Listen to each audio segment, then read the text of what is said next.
परमेश्वर नाराज क्यों और किससे। आइए हम सर्वप्रथम परमेश्वर के चरणों में चलते हैं।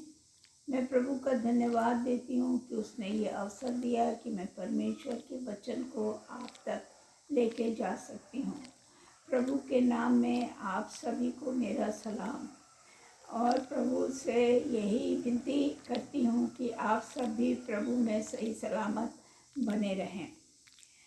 जैसा कि परमेश्वर का वचन हमें बताता है और शीर्षक भी हमने बताया आपको कि परमेश्वर नाराज़ क्यों और किससे। आज हम ये जानेंगे कि हमारा परमेश्वर क्यों नाराज़ हुआ और किससे नाराज़ हुआ। इस पर आज हम परमेश्वर के वचन से कुछ चीज़ों को सीखेंगे और जानेंगे।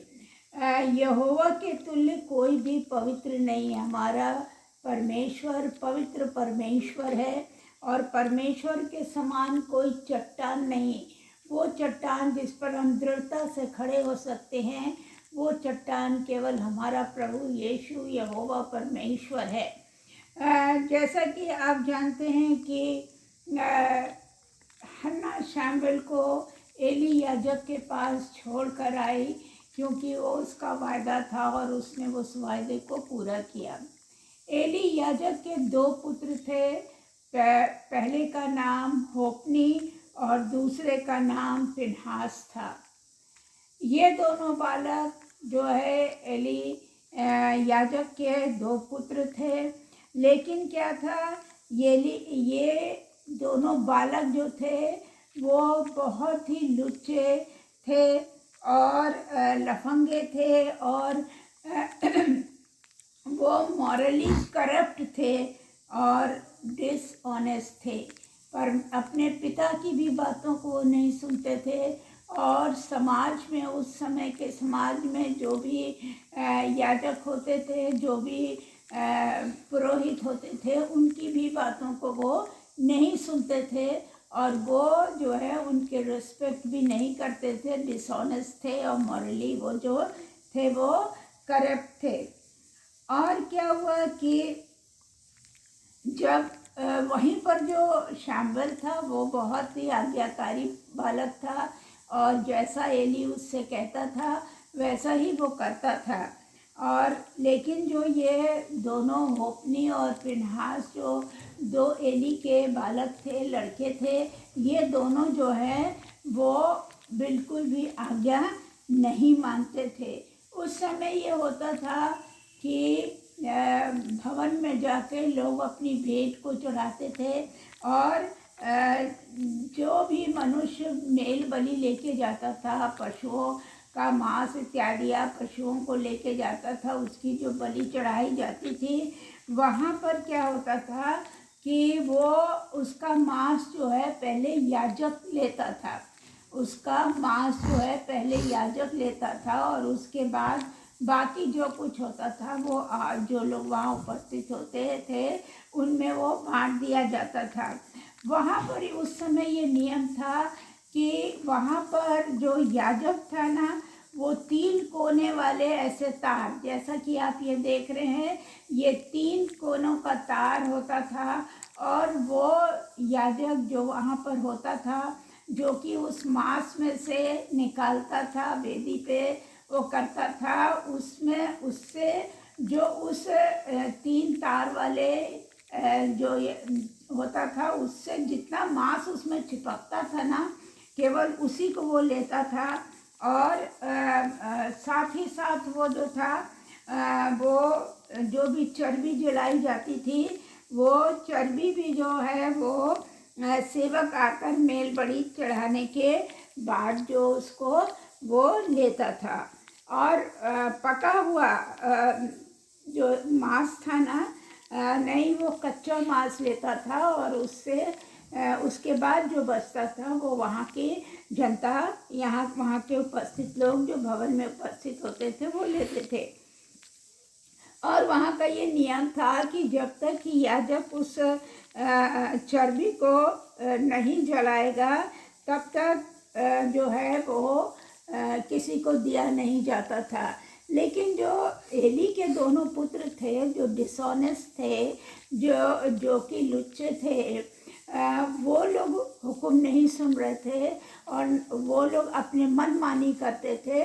और वो क्या करते थे, कहते थे नहीं, पहले मुझे दो, पहले मुझे मांस चाहिए, पहले मुझे चर्बी चाहिए, उसके बाद ही किसी को मिलेगी। और इस तरह करके वो अपने मन का काम करते थे और याजक की भी नहीं सुनते थे।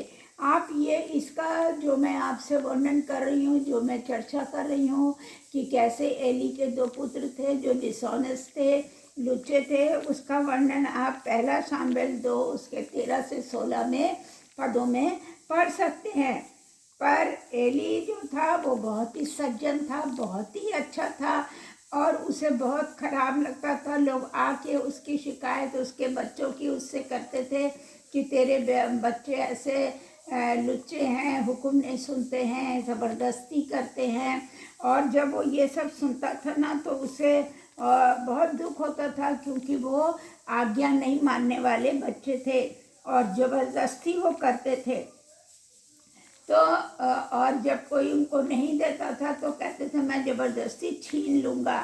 तो इस तरह से एली बड़ा दुखी था कि उसके बच्चे, जो याजक इतना अच्छा था, उसके दोनों लड़के एकदम डिसऑनेस्ट थे, लुच्चे थे और वो बिल्कुल भी लोगों का आदर सम्मान नहीं करते थे। यहाँ तक कि वो अपने पिता का भी सम्मान नहीं करते थे, उसकी भी बात को वो नहीं सुनते थे।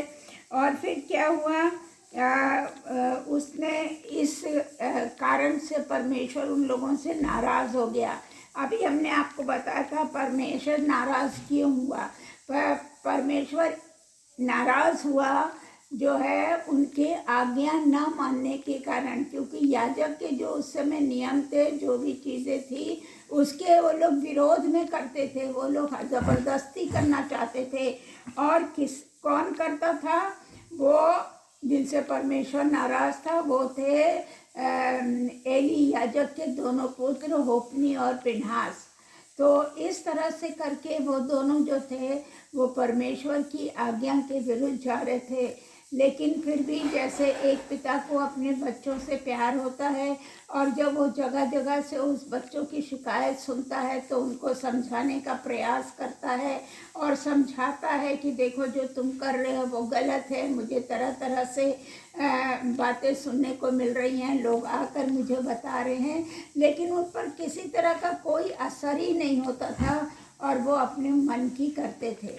तो पहला तो उन्होंने ये पाप किया जो परमेश्वर के विरुद्ध था कि वो ज़बरदस्ती करते थे और याजक की बात नहीं सुनते थे और वहाँ से मांस और चर्बी को ज़बरदस्ती लेना चाहते थे। कहते थे पहले मुझे चाहिए, उसके बाद याजक को ये मिलेगा। अब क्या हुआ, दूसरा जो उन्होंने गलती की या दूसरा जो पाप उन्होंने किया, उन्होंने दूसरा पाप, अगर आप पहला शामुएल 2:22 पढ़े तो वहाँ स्पष्ट रूप से लिखा है कि एली के पुत्रों का अन्य पाप ये था कि मिलाप वाले तंबू के द्वार पर सेवा करने वाली स्त्रियों के साथ वो कुकर्म करते थे। आप जानते हैं परमेश्वर व्यभिचार के बिल्कुल विरुद्ध है। परमेश्वर ने व्यभिचार, क्योंकि व्यभिचार हमारे शरीर के भीतर होता है और परमेश्वर उस व्यभिचार को कभी माफ़ नहीं करता है। तो एली के जो बच्चे थे दोनों, वो दोनों जो उस भवन के पास जो महिलाएं होती थी, जो स्त्रियां होती थी, उनके साथ वो ज़बरदस्ती कुकर्म करते थे। तो ये उनका एक दूसरा अपराध था एली के बच्चों का। अब जब उसने ये भी सुना तो उसका हृदय बहुत दुखी हो गया एली का। उसने अपने पुत्रों से कहा तुम ऐसा काम क्यों कर रहे हो, और मैं तुम्हारी जो ये कुकर्म की चर्चाएं हैं मैं सुनता हूँ। और उससे क्या होता है, एक पिता का हृदय बहुत दुखी होता है। और वो कहता है पहला शामुएल 2:24-25 में, हे मेरे बेटे ऐसा ना करो, क्योंकि जो सुसमाचार मेरे सुनने में आता है वो अच्छा नहीं। तुम तो यहोवा की प्रजा से अपराध करते हो। जी, परमेश्वर के लोगों से वो अपराध कर रहा था, ज़बरदस्ती मांस ले रहा था, ज़बरदस्ती चर्बी की मुझे पहले चाहिए। और जो वहाँ स्त्रियाँ थी जो उस भवन के बाहर रहती थी द्वार पर, उनके साथ वो कुकर्म कर रहा था। तो वही वो कह रहा है एली, किंतु उसकी बात नहीं मानी, क्योंकि यहोवा, अब जब हम परमेश्वर की बातों को नहीं मानते हैं तो परमेश्वर नाराज़ होता है। परमेश्वर को भी क्रोध आता है, क्योंकि हम उसके लोग हैं, हम उसके बच्चे हैं।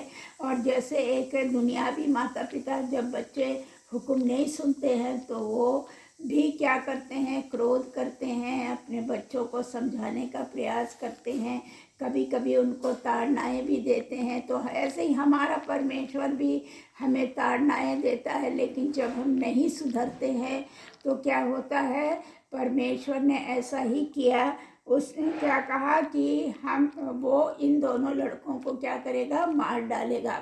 और उसने मारा भी। आगे भी जब हम और वर्णन देखेंगे तो वहाँ स्पष्ट है कि एली के दोनों बच्चे जो थे, वो लड़के, वो एक ही दिन में दोनों मर गए। यहोवा की यह वाणी है कि जो मेरा आदर करे, परमेश्वर कहता है कि जो मेरा आदर करेगा मैं उनका आदर करूँगा। देखिए कितनी बड़ी बात है। अगर आप किसी को सम्मान देंगे तो आप उससे सम्मान पाएंगे।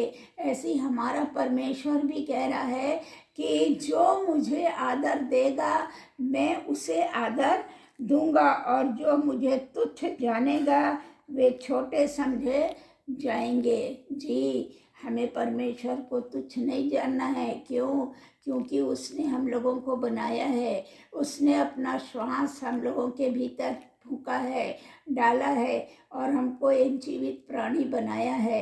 तो जिस परमेश्वर यहोवा ने हमें बनाया है, क्या हम उसके विरोध काम करेंगे तो क्या वो प्रसन्न होगा? जी नहीं, कभी नहीं होगा।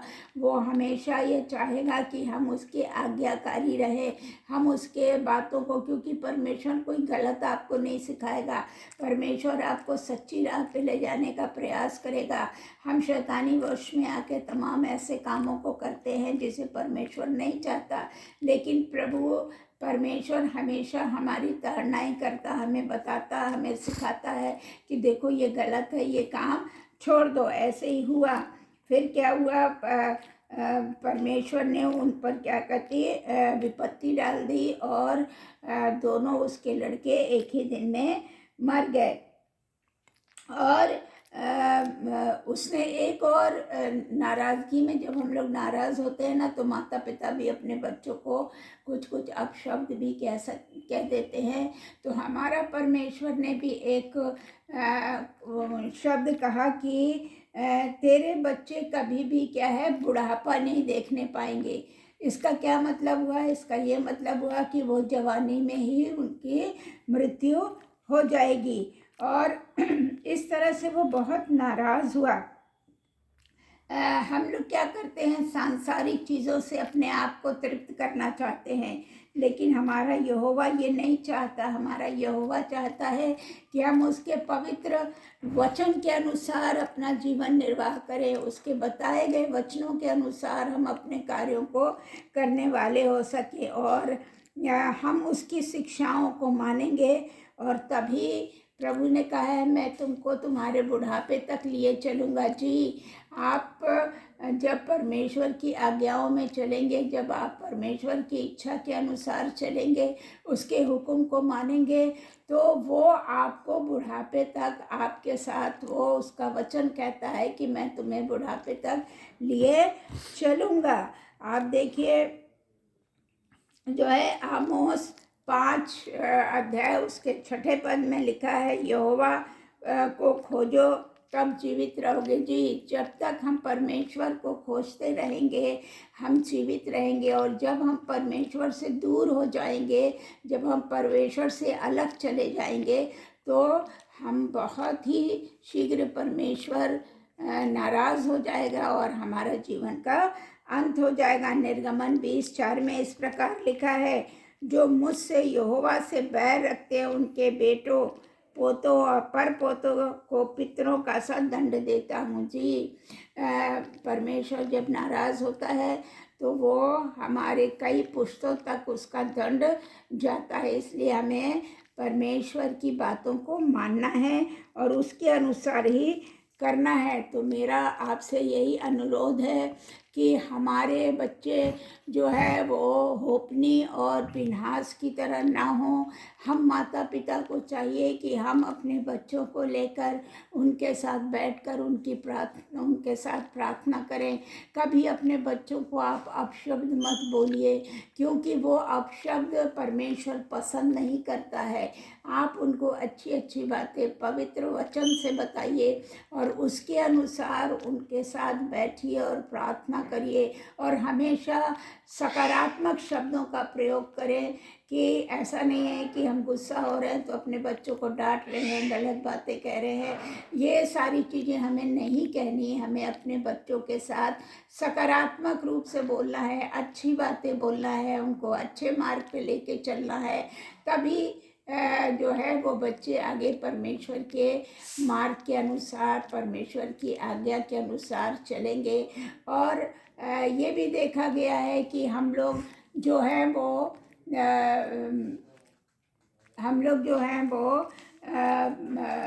बच्चों को ना तो वचन सिखाते हैं, ना उनसे वचन बुलवाते हैं, ना उनको बाइबल पढ़ने के लिए प्रोत्साहित करते हैं। ये तब होगा जब आप उनके साथ बैठेंगे। तो हे मेरे प्यारे लोगों, ऐसा ना हो कि आपके बच्चों पर कोई आफत आए। इसलिए आप अपने कामों में सतर्क हो जाइए, परमेश्वर के साथ जुड़े रहिए, अपने बच्चों को परमेश्वर के साथ जोड़िए और उसके अनुसार ही अपने बच्चों को आप शिक्षा दीजिए। और तभी परमेश्वर आपको दिन दुगना रात चौगुना बढ़ाएगा, आशीषित करेगा। और आशीषों के पाने के लिए हमें परमेश्वर से जुड़ा रहना अत्यंत आवश्यक है। सो आप सबको प्रभु इतनी आशीषें दे कि आप सब परमेश्वर के अनुसार, उसके वचन के अनुसार अपने जीवन को व्यतीत करें, वचन को पढ़ें, बच्चों को पढ़ाएं, स्मरण दिलाएं। क्योंकि जब बच्चा छोटा होता है तो उसकी स्मरण शक्ति बहुत अच्छी होती है। और जब आप अभी जो स्मरण करा देते हैं वो उसके बुढ़ापे तक वो उससे अलग नहीं हटता। सो धन्यवाद यीशु को कि हम सब जितने सुनने वाले हैं उनको परमेश्वर एक अच्छे माता पिता बनाए और उनके बच्चों को आशीषित करे, ताकि वो बच्चे आगे चल के परमेश्वर को कभी ना छोड़े और परमेश्वर की इच्छा के अनुसार ही अपना जीवन बिताएं। धन्यवाद।